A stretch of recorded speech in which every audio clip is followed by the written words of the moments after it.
Bonjour tout le monde, on se retrouve donc pour parler des énergies et conseils de la semaine. Alors cette semaine, vous avez souhaité sur Facebook que j'utilise le tarot des anges gardiens de Dorine Virtue et Radlec Valentine comme support à cette guidance. Alors ce tarot a été conçu de manière à préserver les anciennes méthodes divinatoires tout en ayant recours à des mots et des images au contenu positif. Il a été donc conçu pour les personnes à la sensibilité exacerbée qui souhaitent recevoir des messages et des réponses de leurs anges gardiens. Si vous souhaitez en savoir plus et en voir plus sur ce jeu, je vous laisse le découvrir dans la bibliothèque. Comme toujours, je vous mets le lien sous la vidéo dans la description. Alors dans l'ensemble, ces conseils concerneront tout le monde. Néanmoins, un conseil pourrait être plus dominant pour chacun d'entre nous. Et pour le découvrir, comme toujours, j'ai pigé 3 cartes de ce jeu que je vous présente face cachée. Il vous faudra en choisir une. Ne vous inquiétez pas, je vous laisse environ 10 secondes pour faire votre choix avant de retourner les cartes.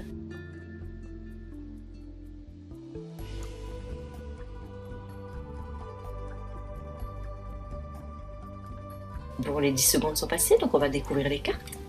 Si vous avez choisi la carte numéro 1, c'est le gardien de la pensée, impartialité, intelligence, communication, sens de la justice et de l'équité. Nous avons l'honneur de recevoir le gardien de la pensée, traditionnellement le roi d'épée, pour parler d'une facette de notre personnalité fort utile cette semaine. Assuré, confiant et charismatique, ce roi aime tout particulièrement communiquer et décider de manière juste et équitable, et il le fait avec élégance et éloquence. Ses principaux atouts, son intelligence et sa vivacité d'esprit. Quelle que soit votre situation, cette lame vous murmure que celle-ci nécessite que vous mettiez en avant ces facettes de votre personnalité. Si une décision doit être prise ou si une problématique doit être dénouée, c'est en utilisant votre esprit et en mettant de côté vos émotions et sentiments personnels que vous parviendrez à de meilleurs résultats. Néanmoins, il ne s'agit pas non plus de faire preuve d'une froideur dénuée de toute humanité, mais de tendre vers le plus de justesse possible afin de rester intègre. L'intelligence est un outil et non une fin en soi, et le cœur donne la bonne mesure de ce qui nous semble juste ou pas. D'autre part, si vous devez affronter une prise de parole ou ouvrir un dialogue avec une autre personne, cette lame vous souffle que vous pouvez compter sur l'aide de vos anges gardiens pour vous chuchoter les mots justes, les termes appropriés et gagner en assurance. Alors n'hésitez pas à les solliciter.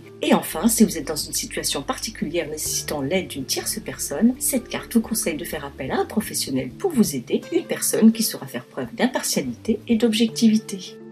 Si vous avez choisi la carte numéro 2, c'est le 3 de l'action, nouveaux objectifs, patience, action, choix. Le 3 de l'action, traditionnellement le 3 de bâton, fait son apparition pour nous parler de projection future et de planification. Si vous avez travaillé avec ferveur à la concrétisation de vos projets, quels qu'ils soient, professionnels, personnels, familiaux, sentimentaux, spirituels, etc., cette lame vous indique que vos actions ont ou vont bientôt porter leurs fruits. Néanmoins, que vous vous en rendiez compte ou pas encore, cette lame d'action se concentre principalement sur la suite des événements. En effet, le 3 de l'action vient simplement vous murmurer qu'il n'est pas l'heure d'abandonner ou de se reposer sur ses lauriers. Quelle que soit votre situation, cette carte vous conseille vivement de commencer à envisager, réfléchir, planifier la continuité de ce que vous avez entrepris et d'envisager de nouveaux objectifs. Si les résultats ne sont pas encore totalement concluants, elle vous suggère de faire preuve de patience. Si les résultats sont perceptibles, elle vous encourage à mettre autant de ferveur et de passion dans votre manière d'envisager l'avenir. La suite peut également être motivée par le choix de continuer ce que vous avez commencé ou de vous lancer dans un nouveau projet. Quoi qu'il en soit, ce n'est pas l'heure de la procrastination, mais bien celle de l'action, des choix et des nouveaux objectifs.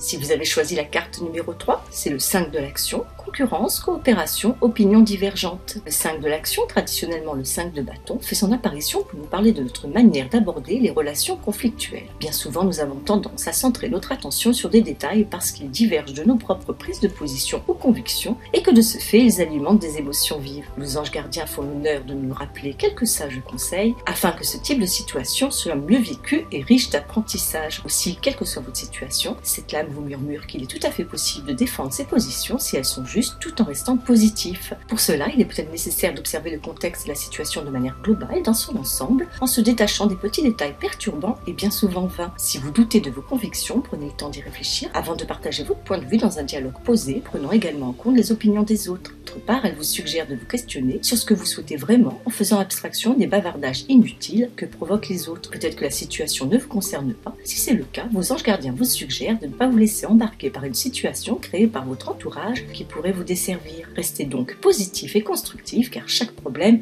a une solution. Sur ce, je vous souhaite une excellente semaine printanière et je vous fais des gros bisous puis je vous dis à très bientôt.